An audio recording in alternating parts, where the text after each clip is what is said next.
is when someone signs up for the TRANZACT card, Yes, it's a $25 fee, yes. correct? Is that fee every year? Okay, let me answer. Hey, repeat the question. Okay, I'm gonna repeat the question. There's a $25 fee to get a TRANZACT card. It's not exactly true. There's a $25 fee to be a member of Z Club. It's like a membership to Prime, Costco, or Sam's Club. The only difference is every time you use the card, you get Z-Bucks that you can buy down the product. And it's always, you give me $25 and I give you 500 Z-Bucks. Wow. That's better than doubling your money.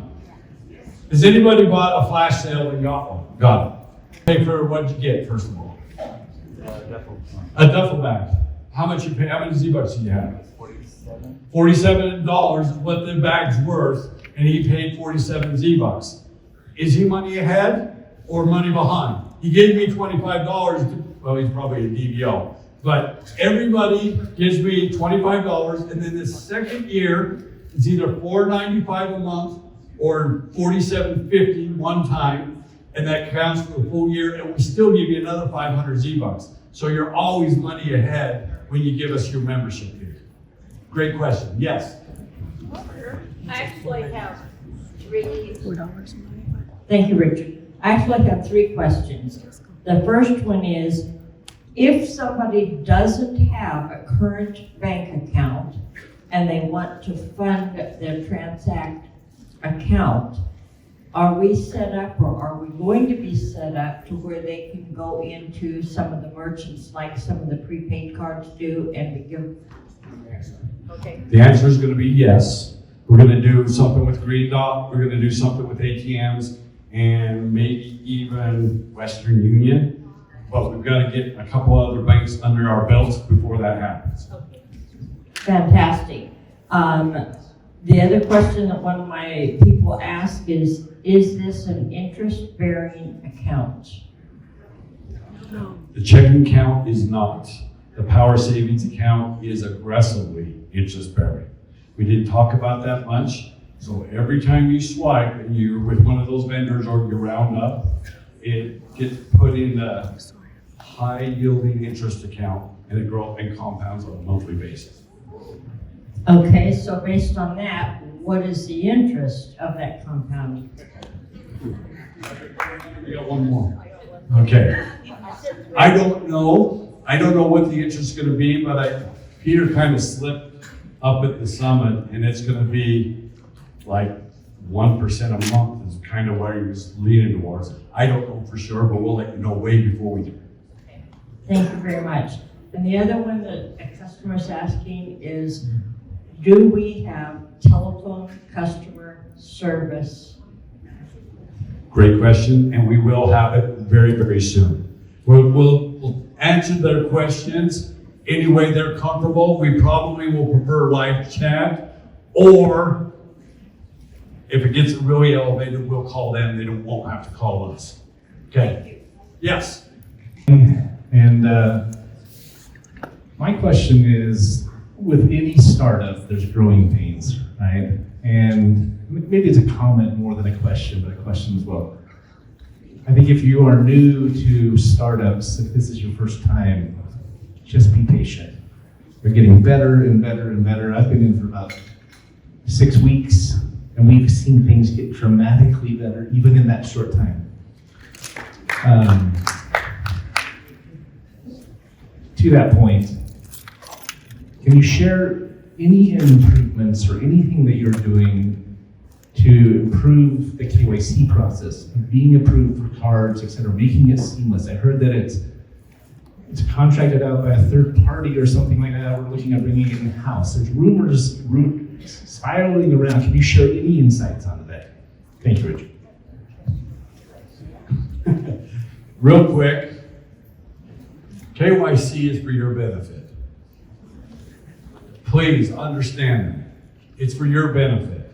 We don't want your information stolen.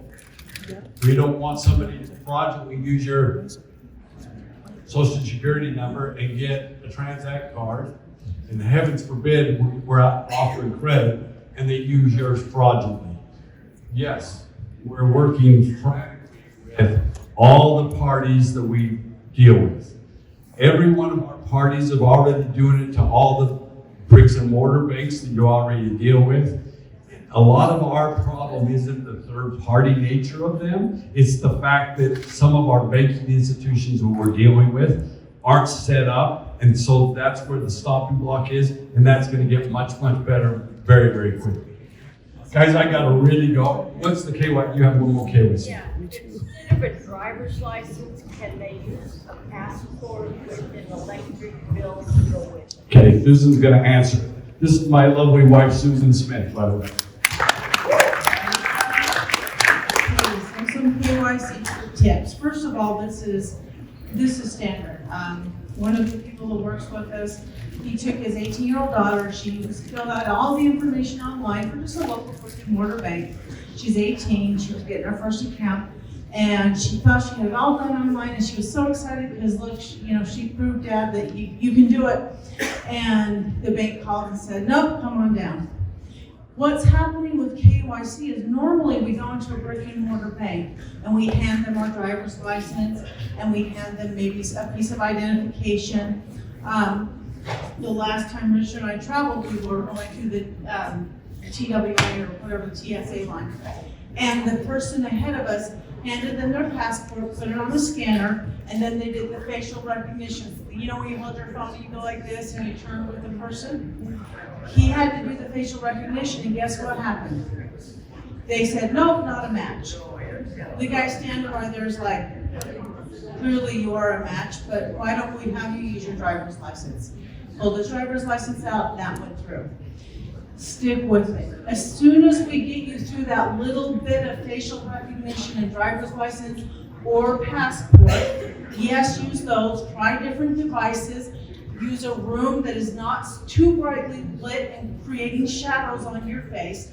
Use the identification that most resembles your current look. My passport from 10 years ago doesn't look a whole lot like me right now. My driver's license is a little better. And match the style a little bit. You know, if this is my hair in the picture and my driver's license is hair pulled back, it's gonna go, "Oh, whoa, this isn't artificial, this is something looking at it," just trying to make a determination. If someone already has done that verification process, but it's on old verification, can they redo the process? Because some of them use the wrong ID because they're moving, so they didn't get a new ID, driver's license. We don't care so much, they don't care so much about the address on their driver's Oh, license. it's What we want to know is when you put your information in, be careful. Make sure that you get your social security, and that's the only number we want. We do not want your passport number, even though there's a space for it. Put your social security number in, that's the only number we care about. Make sure that you put it in correctly. You would not believe how many people just accidentally did one little thing wrong. You want to put the address in that is your current physical residence. You don't want, like if you have a college student, where do they live? They might live here with these friends for 2 months. They might go on summer sales and live here. What is their home? Their home is legitimately their home that they grew up in, that their mom and dad live in. That's where they'd send their Christmas cards, right? So that is their home. So use the physical address that you're at. Do not use a PO box to apply. You want to use your address. When you go through that process and you're contacted by customer service or by our account specialist and they ask you for a phone bill, don't ask them why. They're just trying to help you get through this process. If they ask for a utility bill and you go, "Man, what do I have that's a utility bill?" Work with them. They will give you good direction and good insight. Our entire goal is to help you work through that process, but we cannot do it for you, and you don't want us to, because then there's no security and there's no point in it. So make sure the pictures are clear. Make sure that you follow the directions. Use your camera. Be prepared before you start. and teach your people as you're helping them to get started. Put the camera up and be ready to go, and then start the process. Because it's wanting to catch you somewhat unaware. So if you're going, ugh, and it's gonna go, well, I don't know who that is, but certainly, just be aware, do everything smoothly and carefully, and you know what? Trust the process. Try it again. Don't get upset and stressed out about it. No, I have a question.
and he shared with me his dream.